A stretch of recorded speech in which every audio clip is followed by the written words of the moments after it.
ठीक आहे. क्लासिफिकेशनवाला पार्ट राहिला होता.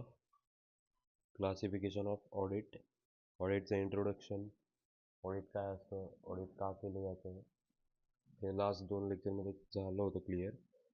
सो क्लासिफिकेशन ऑफ ऑडिटमध्ये काय आहे की ऑडिटचे किती टाईप्स आहेत. त्याला आपण टाईप्स ऑफ ऑडिट पण बोलू शकतो. टाईप्स ऑफ ऑडिट, किती टाईपचे ऑडिट येतात. So organisational structure wise classification म्हणजे ऑर्गनायझेशनचं जे स्ट्रक्चर आहे, 2 टाईपचे ऑर्गनायझेशनचे स्ट्रक्चर असतात, internal and external.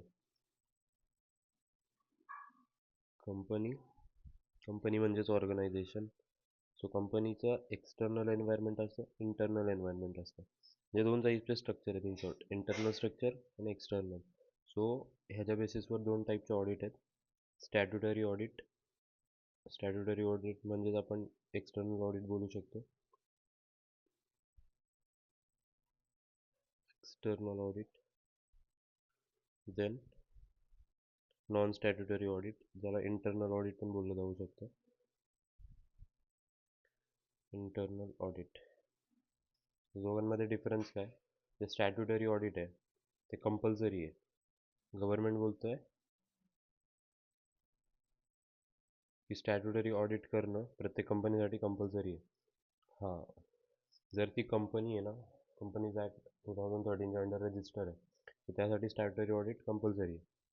Statutory audit is an audit that is required by law.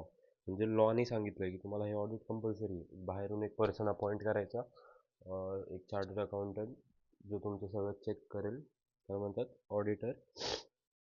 Statutory auditor, it is an mandatory explanation of the financial records of company. So हे लॉनी specify करून दिलं आहे, प्रत्येक कंपनीला कंपल्सरी येते. The auditor of company appointed by board or shareholder, but if they fail appoint central government. म्हणजे जो ऑडिटर आहे, एक्सटर्नल ऑडिटर, स्टॅट्युटरी ऑडिटर, तो कंपनी अपॉइंट करते. कंपनी म्हणजेच कंपनीचे बोर्ड ऑफ डायरेक्टर्स किंवा कंपनीचे शेअर होल्डर. बट हे दोघांनी जर अपॉइंट नाही केलं तर सेंट्रल गव्हर्नमेंट स्वतः अपॉइंट करून देते. जे सेंट्रल गव्हर्नमेंटला जो पर्सन बेटर वाटत असेल त्या पर्सनला कंपनी अपॉइंट करून देऊन टाकते. ऑडिट, आता कुणाकुणासाठी ऑडिट कंपल्सरी आहे? तर कंपनीसाठी. अशी कुठलीही कंपनी जी कंपनीज ॲक्ट 2013च्या अंडर रजिस्टर आहे त्यासाठी ऑडिट कंपल्सरी आहे. कुठलं ऑडिट? Statutory audit. कंपनी, जर एखादा बिझनेस स्वतःला कंपनी बोलत असेल तर त्याला कंपल्सरी आहे की ऑडिट करून घेणं, स्टॅट्युटरी ऑडिट. गव्हर्नमेंट बॉडीज म्हणजेच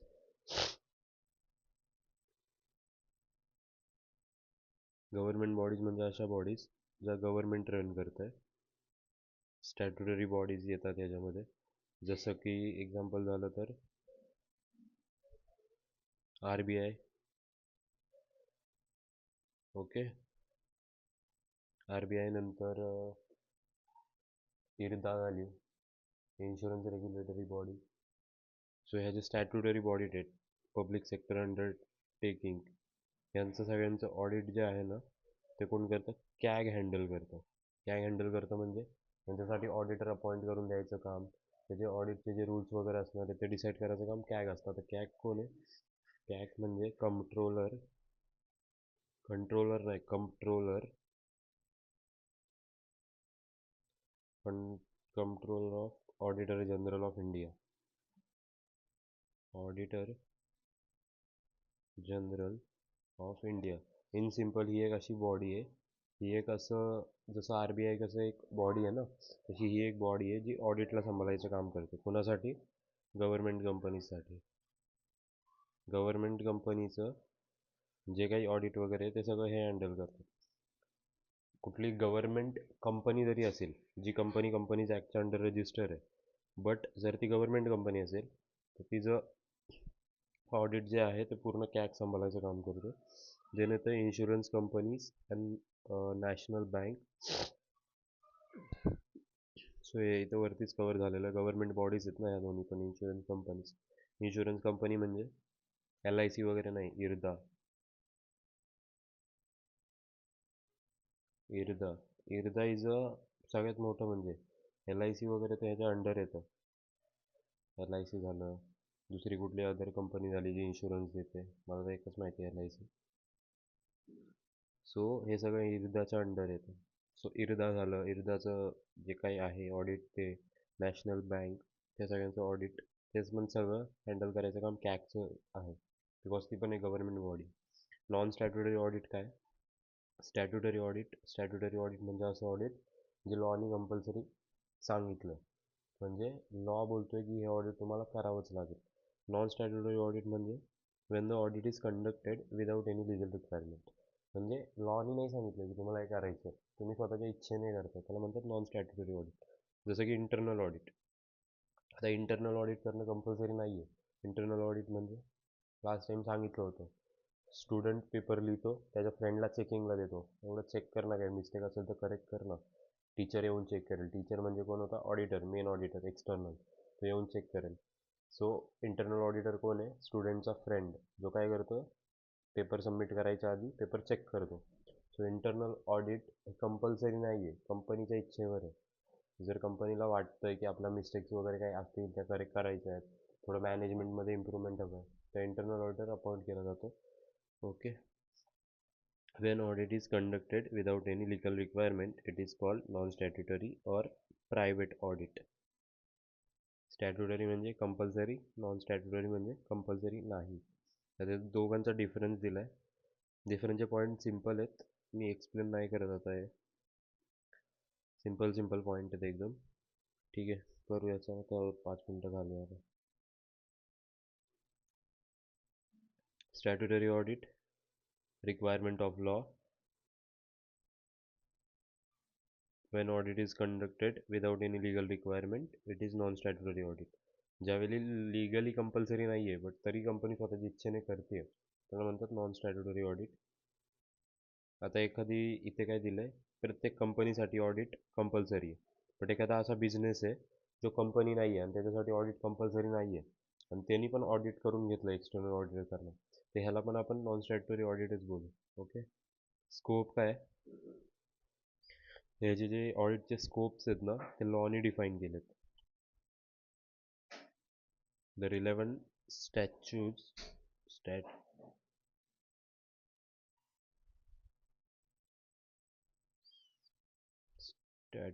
जागी लॉ वर्ड बेटर आहे. द रिलेव्हंट लॉ, ज्याच्या अंडर ती कंपनी येते, तो डिटरमाइन करतो ऑडिटचं काय स्कोप असेल, आणि ते एम्प्लॉयर डिसाईड करतो की ऑडिटचं स्कोप काय असेल, बिकॉज नॉन स्टॅट्युटरी आहे ना, म्हणजे इथे लॉ ॲप्लिकेबलच नाही होते, की लॉ बोलतच नाही की तुम्ही करा म्हणून. जर एम्प्लॉयर म्हणजे कंपनीचा ओनर स्वतःहून ऑडिटर अपॉइंट करतोय, देन ऑडिटरला काय काम करायचं आहे, कसं करायचं, हे सगळे इन्स्ट्रक्शन एम्प्लॉयर स्वतः देतो.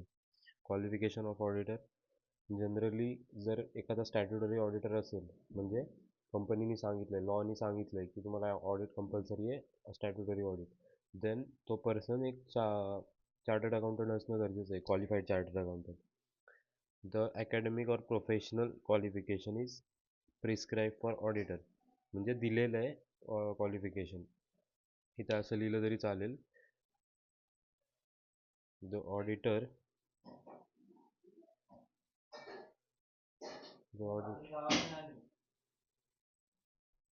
the auditor should be a chartered accountant. The auditor should be a chartered accountant, because कुठल्याही कंपनीचं ऑडिट करण्यासाठी जो पर्सन आहे अपॉइंट केलेला, तो पर्सन कंपल्सरी आहे चार्टर्ड अकाउंटंट असणं. Okay. Non statutory audit, non statutory ऑडिटचं मिनिंग काय होतं की विदाउट एनी लिगल रिक्वायरमेंट, त्याचं जे काम आहे ते एम्प्लॉयर डिसाईड करतो. सो ऑडिटरचे जे क्वालिफिकेशन आहे ते तर रिक्वायर्ड नाही आहेत, मीन्स कंपनीच्या एम्प्लॉयरला जो पर्सन पाहिजे त्या पर्सनला तो ॲज अ ऑडिटर अपॉइंट करू शकतो. The auditor not require any academic or professional qualification.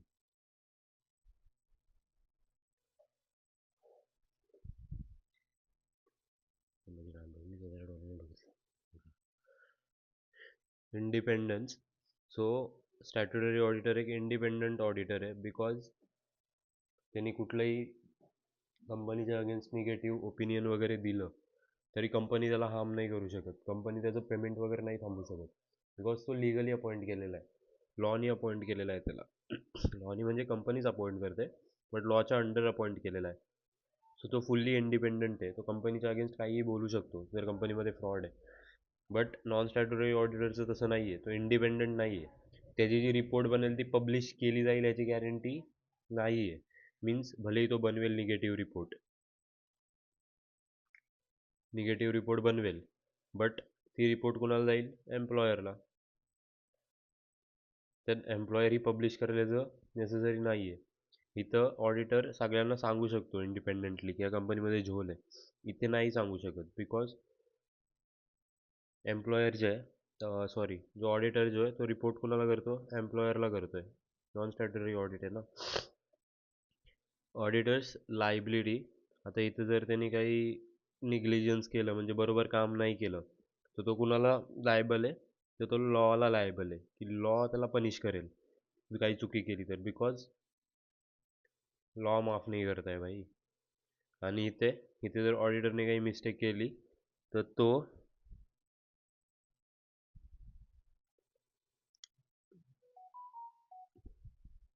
इथे ओनरला पाहिजे होतं, liable for negligence under common law to employer and company. तो कंपनीला लायबल आहे. Okay. Publication of audit report म्हणजे ती ऑडिट रिपोर्ट जी बनवली आहे ती पब्लिकला दिली जाते की नाही. स्टॅट्युटरी ऑडिटमध्ये ती पब्लिकला दिली जाते. Publish for public is made for employer. जसं वरती मी सांगितलं होतं की जी रिपोर्ट जी बनते ती एम्प्लॉयरला जाते, पब्लिश नाही केली जात, म्हणजे सगळ्या पब्लिकसाठी तिला दिली नाही जात. बिकॉज नॉन स्टॅट्युटरी ऑडिटमध्ये जे जे केलं जातं नॉन स्टॅट्युटरी ऑडिट ते बेसिकली केलं कोणासाठी जातं? एम्प्लॉयरसाठी केलं जातं. एम्प्लॉयर बोलतोय कर म्हणून केलं जातं, लॉच्या अंडर नाही केलं जात म्हणून. Objective wise classification of audit.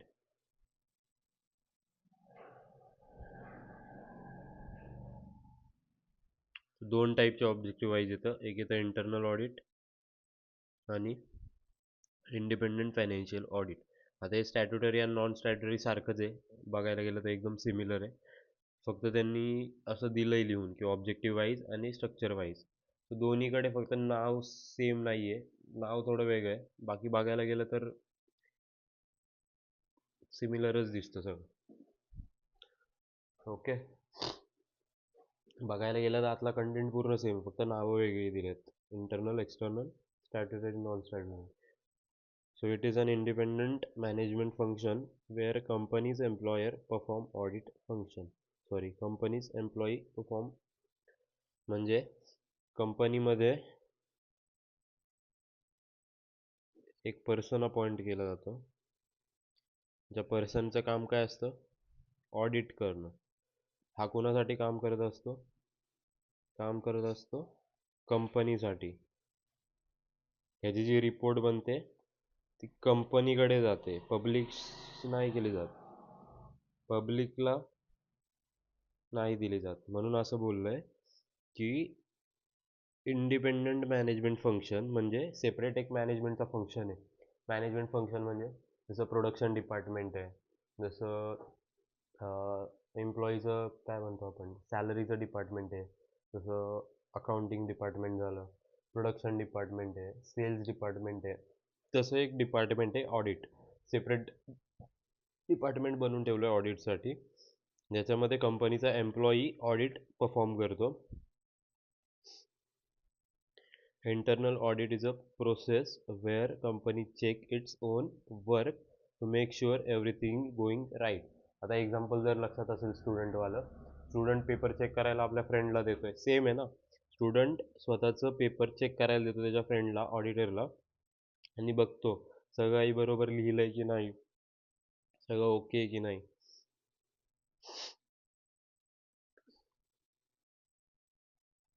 So internal auditor work for management and report to management and not outsider. जसं मी इथं सांगितलं, रिपोर्ट पब्लिकला नाही पब्लिश केली जात, ती फक्त कंपनीला दिली जाते. सेम पॉईंट आहे. Internal audit is based on principle of early detection and prevention of further damage. म्हणजे ज्यावेळी इंटरनल ऑडिट होतं ना, ते एक्सटर्नल ऑडिटरच्या आधी होतं. तो जे काही फ्रॉड वगैरे आहेत ना, ते आधीच डिटेक्ट केले जातात आणि जेवढ्या लवकर ते डिटेक्ट केलं जाईल तेवढं त्याचा लॉस कमी होईल.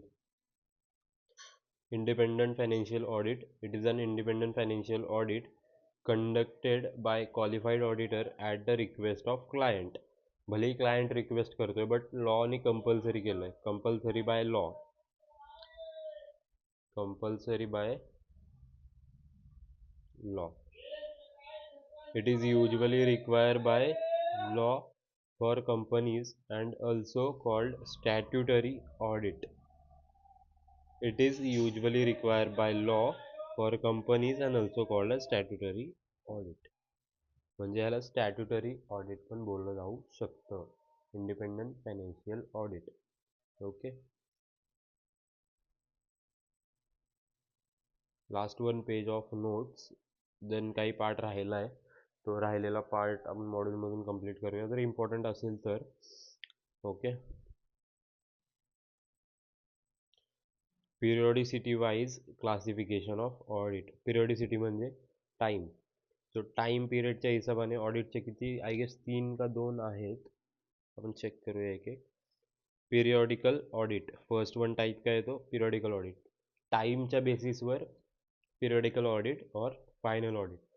असं ऑडिट जे वर्षातून फक्त एकदा परफॉर्म केलं जातं इयर एंडला, त्याला म्हणतात पिरियॉडिक ऑडिट. जे वर्षातून एकदा परफॉर्म केलं जातं. Final audit is conducted at the end of accounting year. Accounting year म्हणजे financial year. After the books of accounts have been close. ज्यावेळी पूर्ण बुक्स ऑफ अकाउंट बनवले जातात त्या टाईमला it has it does not interrupt with regular functioning of client. म्हणजे त्यांनी काय केलं, पूर्ण बॅलन्स शीट बनवून घेतली. हे घे माझी बॅलन्स शीट बनवून झाली 31 मार्च 2026. ही काय केली, बनवली, ऑडिटरला दिली. ऑडिटरने घेतलं, चेक केलं सगळं, हा ठीक आहे बरोबर आहे. वर्षभरात ती बनवताना त्यांनी काही डिस्टर्ब नाही केलं की हा अर्धी बनवून झाली दाखव मला, तर मला चेक करायचं, असं नाही केलं त्यांनी. ते पूर्ण बनवून घे तू बाबा आणि नंतर बनवल्यावर मला दे. ही वाली केस आहे. It may be use sampling technique which time effective. आता ही बॅलन्स शीट जी बनवली त्याच्यामध्ये 100 आयटम असतील. 100 आयटम थोडी चेक करणार एखादा पर्सन. तो काय करणार, त्यातले रँडम कुठले पण 10 घेणार. म्हणजे समजा पहिला आयटम घेतला, 15वा आयटम घेतला, मग त्यांनी 24 घेतलं, मग 27 घेतलं, मग 35 घेतलं. अशी प्रत्येक एक एक एक एक ट्रान्झॅक्शन काय घेणार, 10-12 ट्रान्झॅक्शन उचलणार, चेक करणार. त्याच्यामध्ये त्याला काही गडबड नाही भेटली म्हणजे तो काय बोलणार 100च्या 100 राईट आहेत. असं होऊ शकतं की त्यांनी जे 10 ट्रान्झॅक्शन घेतले ना, ते 10 ट्रान्झॅक्शन फ्रॉड होते. म्हणजे त्याच्यामध्ये काही ना काहीतरी मिस्टेक होत्या.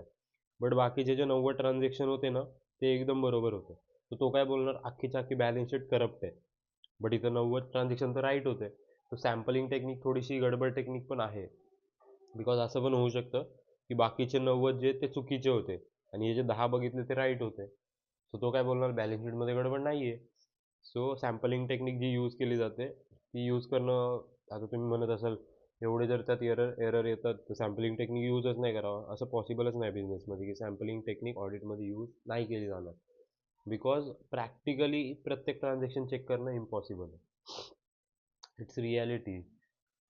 करोड्स ऑफ ट्रान्झॅक्शन होतात एका कंपनीचे एका वर्षात. तो करोड्स ऑफ ट्रान्झॅक्शन एक ऑडिटर बसून प्रत्येक एंट्री चेक नाही करू शकत. सॅम्पलिंग टेक्निक इज असं बोलू शकतो एकदम core of the audit. So काही ॲडव्हान्टेजेस आणि डिसॲडव्हान्टेजेस आहेत. ॲडव्हान्टेजेसमध्ये वरती पण झाले होते. कॉस्ट इफेक्टिव्ह फॉर ऑर्गनायझेशन आहे. वर्षातून एकदा परफॉर्म केलं जातं, त्यामुळं ऑडिटरला जे काही पेमेंट वगैरे होतं ते फक्त तेवढ्या पिरियडसाठीचं होतं. त्यामुळे थोडं स्वस्त पडतं कंपनीसाठी. Not disturb original activity of entity. जसं मी सांगितलं की तो पूर्ण बनवून झाल्यानंतर बॅलन्स शीट घेतो आणि चेक करतो. बनवताना तो डिस्टर्ब नाही करत. म्हणजे मी पेपर लिहितोय तर तो मला डिस्टर्ब नाही करत की पेपर दे मला चेक करायचं आहे. ज्यावेळी बनवून होतं त्यावेळी तो चेक करतो, ज्याच्यामुळं मी पेपर चांगला बनवू शकतो. मला असं काही त्रास नाही होत पेपर लिहिताना. Okay. It save time. Save time काय? सेव्ह टाईम ह्याच्यासाठी आहे की वर्षातून फक्त एकदा होतंय. त्यामुळे प्रत्येक वर्षभर असं चेक करत राहण्याचा जो टाईम जातो ना, तो टाईम इथे जात नाही. फक्त वर्षातनं एकदा टाईम द्यायला लागतो यासाठी. Suitable for small organisation where daily transaction are list. असं का बोललंय? जसं मी मगाशी बोललो, एका कंपनीचं करोडमध्ये ट्रान्झॅक्शन असू शकतं, मोठी कंपनी जर असेल. सो एवढ्या मोठ्या कंपनीचं 31 मार्च 2023 नंतर काही 1-2 महिन्यामध्ये रिपोर्ट बनवून द्यायला लागते. त्याची एंड डेट असते काहीतरी, आय गेस लक्षात नाही येते माझ्या डेट काय. आय गेस ऑक्टोबरमध्ये डेट असते, October 10 काहीतरी डेट आहे. सो त्याच्यापर्यंत रिपोर्ट बनवून कंपल्सरी सबमिट करायला लागते गव्हर्नमेंटला. सो एवढ्या मोठ्या कंपनीचं ज्याच्यामध्ये करोडो ऑफ ट्रान्झॅक्शन आहेत, पिरियॉडिक ऑडिटमध्ये एवढे ट्रान्झॅक्शन चेक करणं इम्पॉसिबल आहे आणि सॅम्पल थिअरी पण परफॉर्म करणं खूप जास्त हार्ड आहे. बिकॉज करोड ऑफ ट्रान्झॅक्शनमधले कमीत कमी तुम्ही 10 to 50,000 ट्रान्झॅक्शन तर चेक करणार ना. सो एवढे ट्रान्झॅक्शन पण चेक करणं मोठी गोष्ट आहे. सो हे सुटेबल कुणासाठी आहे? स्मॉल कंपनीसाठी जिथे ट्रान्झॅक्शन कमी आहेत. आणि ज्या कंपन्या मोठ्या आहेत त्यांच्यासाठी ही टेक्निक युजफुल नाही आहे पिरियडिक ऑडिट. देणे तर disadvantages. Errors and frauds are detected at the end of year. Obviously गोष्ट आहे, जे काही एरर वगैरे झालेत ते मला कधी समजणार? ज्यावेळी चेकिंग होणार. चेकिंग कधी होते? बॅलन्स शीट बनवून झाल्यानंतर, एकदम इयर एंडला. सो जर मी 1 एप्रिलला काही मिस्टेक केली आहे तर ती डिटेक्ट कधी होणार? 31 मार्च 2026ला. सो मिस्टेक मी इथं केली आहे, ती डिटेक्ट इथं होते. त्याचा काही अर्थ नाही आहे ना. म्हणजे मी 12 महिने ती मिस्टेक अशीच करून ठेवली, पडून राहिली ती 12 महिने. सो ह्याच्यामुळं असं बोललं जातं की एरर्स अँड जे आहेत ना, एरर्स अँड फ्रॉड्स ते डिटेक्ट केले जातात at the end of the इयरला. Due to use of sample testing it reduce the possibility of detection of frauds and error.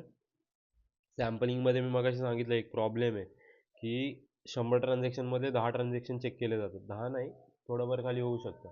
Just एक एक्झाम्पल, 100 ट्रान्झॅक्शनमधला 10 ट्रान्झॅक्शन चेक केले जातात. तर त्या 10पैकी असं होऊ शकतं की 10 ट्रान्झॅक्शन जे आहेत ना 100पैकी, ते एकदम फ्रॉड फ्री होते आणि बाकीचे 90 फ्रॉडवाले होते. सो ऑडिटरने जे 10 चेक केले जे राईट आहेत, तो ऑडिटर काय बोलणार? बाकी 100 जे आहेत, बाकीचे 90 जे आहेत ते पण राईट आहेत.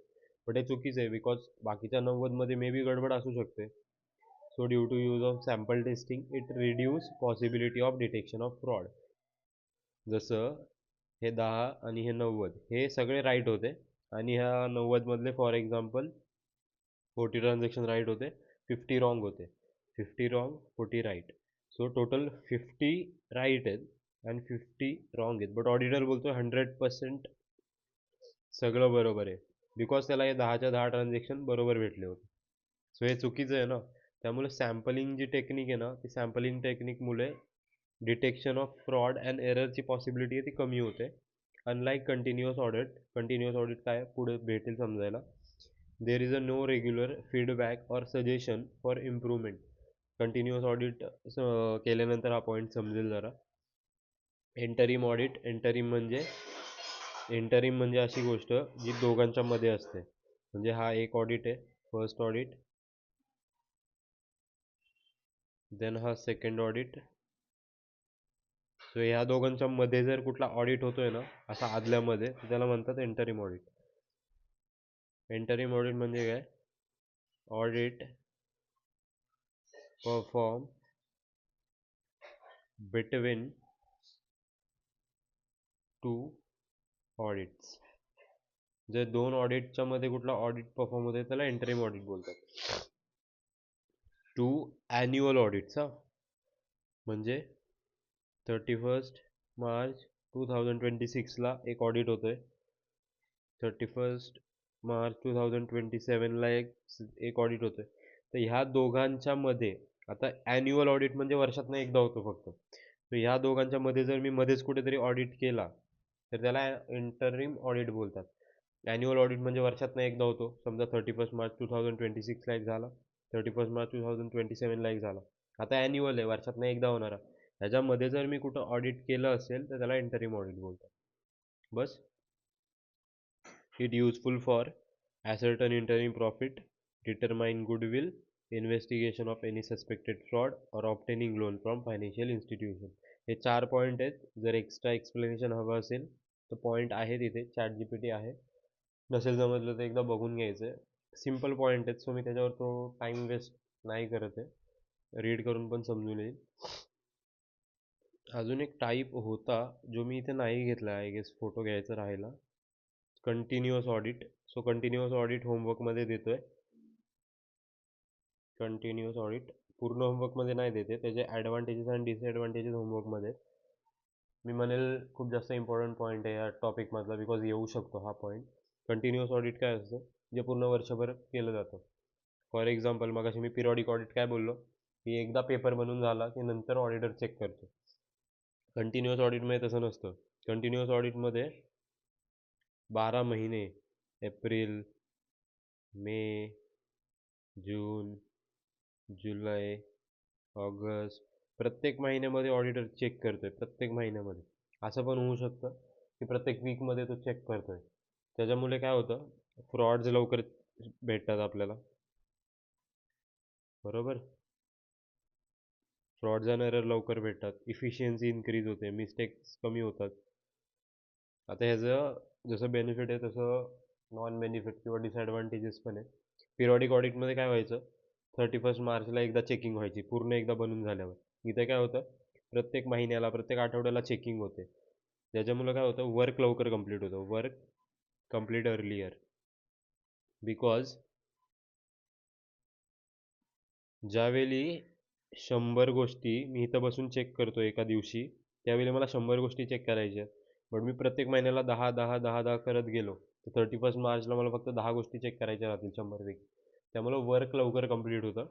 बट याचे काही डिसएडव्हान्टेजेस, जसं एडव्हान्टेजेस काय, फ्रॉड लवकर डिटेक्ट होतात, इफिशियन्सी इन्क्रीज होते, बरोबर. अजून वर्क जे आहे ते लवकर कंप्लीट होतं. तसे जे काही डिसएडव्हान्टेजेस पण आहेत बुकमध्ये अजून दिलेत. होमवर्कमध्ये कंटिन्युअस ऑडिटचं मिनिंग तर सांगितलं, जे कंटिन्युअसली केलं जातं. जसं पिरियॉडिक ऑडिट वर्षातनं एकदा होतं, तसं कंटिन्युअस ऑडिट नाही आहे. कंटिन्युअस ऑडिट आपण रेग्युलर बेसिसवर करतो. त्याचे डिसएडव्हान्टेजेस काय, कॉस्ट जास्त लागते, higher cost. Reason, continuous audit आहे ना, सो तो ऑडिटर वीकली येणार, मंथली येणार, त्यामुळे ऑडिट हायर कॉस्टवर आहे. देन सेकंड पॉईंट काय येतो,